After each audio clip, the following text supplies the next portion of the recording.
আসসালামু আলাইকুম, আমি সাইদ আফ্রিদ আছি আপনাদের সাথে। আমি আজকে আপনাদেরকে সিএসএস এর একটা প্রপার্টি ব্যাকপেজ ভিজিবিলিটি যার ভ্যালু হিডেন এটা দিয়ে সিম্পল একটা ডিজাইন করা দেখাবো। তো চলুন কেমন হতে পারে ডিজাইনটি দেখেন। আমি ক্লিক করার পর একবার এ পাশ আসতেছে এবং ক্লিক সরিয়ে নেওয়ার পর ওপরে একটা পাশ আসতেছে। তো আমরা এই ডিজাইনটি করব। তো আমরা কোডে যাই, যাওয়ার পরে আমরা কিছু ডিপ নিতে পারি। আমি ফার্স্টে এরিয়া নামে একটা ক্লাস নিলাম, নেওয়ার পর এর ভিতরে একটা কন্টেইনার নিলাম,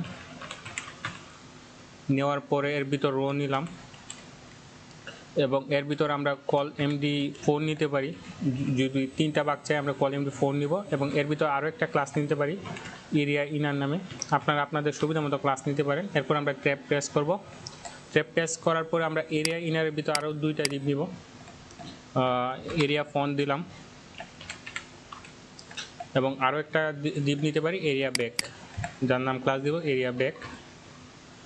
এরপরে আমরা কিছু কন্টেন্ট দিতে পারি এরিয়া ফন্ট এবং এরিয়া ভিতরে, যেমন আমরা H1 নিতে পারি, একটা দিলাম এরিয়া ফন্ট এবং এর ভিতর কিছু প্যারাগ্রাফ থাকতে পারে, দিলাম লরেম ইপসাম আর লরেম দিলাম। একটা বাটন থাকতে পারে, মোর অপশান দিলাম। এরপর আমরা এরিয়া ব্যাকের ভিতরেও কিছু কন্টেন্ট থাকতে পারে। এই কোডটা আমরা কপি করে এখানে পেস্ট করে দিই। এখান থেকে বাটনটা সরিয়ে দিতে পারি বোঝার সুবিধার জন্য এবং এখানে এরিয়া ব্যাক দিতে পারি।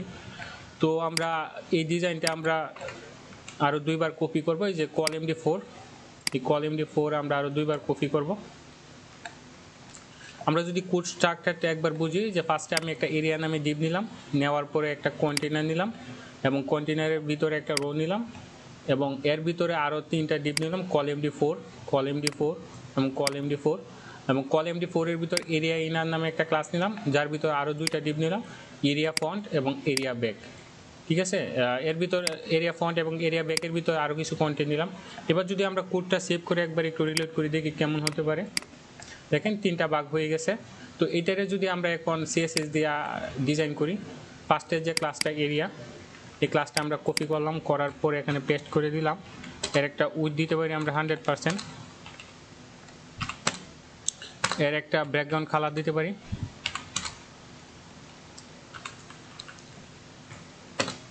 এর একটা ব্যাকগ্রাউন্ড কালার দেওয়ার পরে টেক্সট অ্যালাইন আমরা সেন্টার করে দিতে পারি যেন মাঝামাঝি থাকে। আমরা যদি এর পরের ক্লাসটা দেখি, যে এরিয়া ইনার ক্লাসটা আমরা নিব, নেওয়ার পরে এর আমরা একটা উইথ দিতে পারি, উইথ দিব আমরা 300 পিক্সেল এবং হাইট দিব আমরা 400 পিক্সেল। এর পজিশন আমরা অবশ্যই রিলেটিভ দিব। আমরা পজিশন ইউজ করব কারণ এরিয়া ফন্ট এবং এরিয়া ব্যাকের প্যারেন্টস যে ডিপ সেটা হলো এরিয়া ইনার। তো এরিয়া ইনার আমরা পজিশন দিব রিলেটিভ এবং একটা বর্ডার থাকতে পারে এখানে বোঝার সুবিধার জন্য। এখানে আমরা 1 পিক্সেল সলিড রেড নিতে পারি যেন আমরা সহজে বুঝতে পারি। এরপর দেখেন এরিয়া ইনারের ভিতরে আরও দুইটা ক্লাস আছে, এরিয়া ফন্ট এবং এরিয়া ব্যাক। তো এরিয়া ফন্ট এবং এরিয়া ব্যাক ক্লাসগুলো আমরা কপি করে নিয়ে যাই এবং এর প্যারেন্টস ডিপটার ক্লাসটা দিয়ে দিই। দেওয়ার পরে আমরা এই কোডটা আবার কপি করি, মানে এরিয়া ব্যাক নেওয়ার জন্য এখানে এরিয়া ব্যাক দিব। তো আমি এই দুইটা কোডেরই সেম ডিজাইন করতে চাচ্ছি, সে কারণে আমরা একটা কাজ করতে পারি, একসাথেই কোডটা নিতে পারি। যে এখানে প্রথমটাতে একটা কমা ইউজ করব, কমা ইউজ করার পরে এখানে এরিয়া ব্যাকটা দিয়ে দিব এবং এর ভিতরে আমরা ডিজাইনটা করতে পারি। তো আমরা ফার্স্টে এখানে দিব ব্যাকপেজ ভিজিবিলিটি,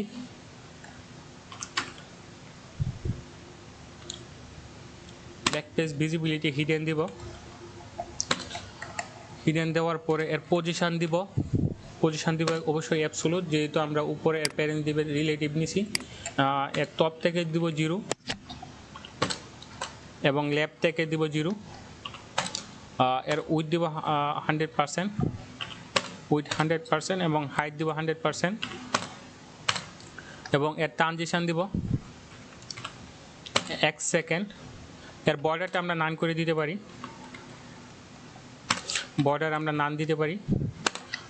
দেওয়ার পরে আমরা এখন আরেকটা কাজ করব, সেটা হলো আমাদের এই কোডটা দুইটারই সেম, সুতরাং একসাথে নিছি, কিন্তু একটা কোড একটু ডিফারেন্সভাবে নিতে হবে। সে কারণে আমরা আলাদা আলাদা ওই দুইটা কোড নিব। এখানে পেস্ট করে দিই এরিয়া ফন্ট, এর আমরা ট্রান্সফর্ম নিব।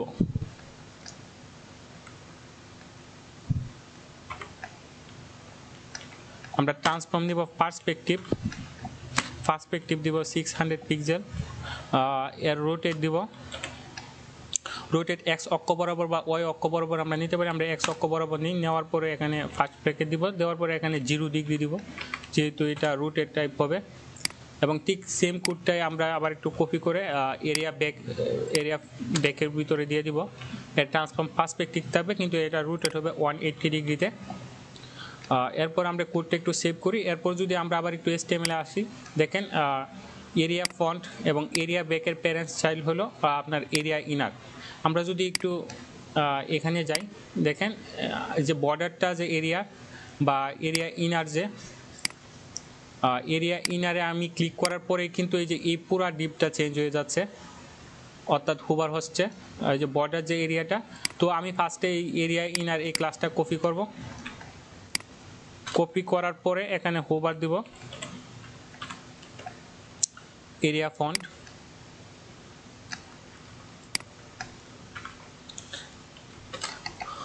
এর ট্রান্সফর্মটা কপি করব, আমরা লিখেও দিতে পারি। এর ট্রান্সফর্ম হবে -180 ডিগ্রি।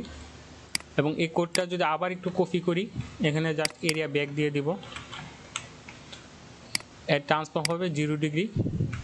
এখানে দেখেন আমি এরিয়া ইনারে যখন ক্লিক করতেছি তখন এর হোভার হবে এরিয়া ফন্ট, এরিয়া ইনারে যখন আমি হোভার করতেছি তখন এর হোভার হবে এরিয়া ব্যাক।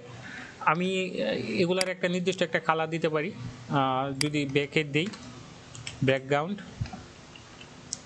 এর দিলাম গ্রিন,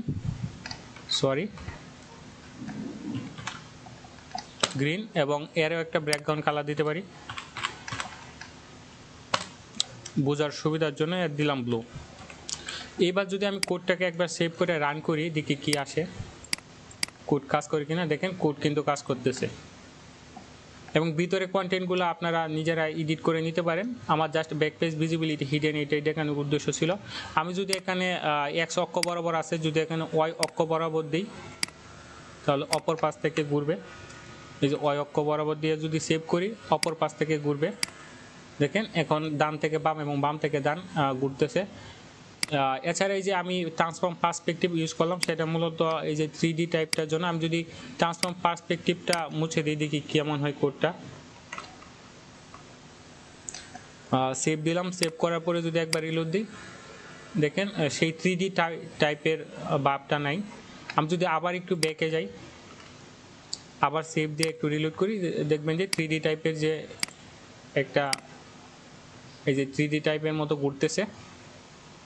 তো আমার উদ্দেশ্যই ছিল ব্যাকপেজ ভিজিবিলিটি হিডেন এটা দেখানোর উদ্দেশ্য ছিল। তো আশা করি বুঝতে পারছেন। অসংখ্য ধন্যবাদ যারা ভিডিওটা দেখছেন।